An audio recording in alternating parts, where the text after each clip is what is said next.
Hi hello நண்பர்களே, வாங்க இன்றைக்கி நம்ம பார்க்க போகிறது என்னென்னு பார்த்தோம்னா குண்டுமல்லி செடி. குண்டுமல்லி செடியில் எப்படி அதிகமாக மொக்கு வைக்கிறது, மொட்டு வைக்கிறது அப்படின்னு சொல்லிட்டு பார்த்தோம்னா சிம்பிள் டிப்ஸ் தாங்க. நம்ம டெய்லி யூஸ் பண்ணுற லெமனை நல்லா தண்ணியில் 2 நாள் ஊற போட்டு அந்த தண்ணியை நல்லா டைல்யூட் பண்ணி மிக்ஸ் பண்ணி நம்ம குண்டுமல்லி செடிக்கு கொடுத்தோம் அப்படின்னா இந்த மாதிரி நல்லா கொத்து கொத்தாக மொக்கு வச்சு பூ வைக்கும். பாருங்கள் எந்த அளவுக்கு பூ வந்திருக்கு அப்படின்னு சொல்லிட்டு. குண்டுமல்லி பூ நல்லா வாசனையாகவும் இருக்கும். சூப்பராக பூத்துருக்கு பாருங்கள். நீங்களும் அதே மாதிரி லெமனை யூஸ் பண்ணி இந்த மாதிரி குண்டுமல்லி செடியில் கொத்து கொத்தாக பூ வைக்கிறதுக்கு ட்ரை பண்ணி பாருங்கள்.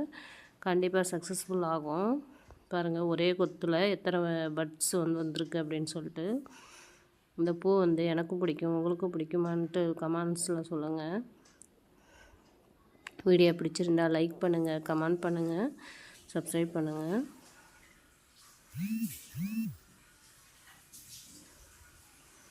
எப்படி சூப்பராக வந்திருக்கு பாருங்கள்.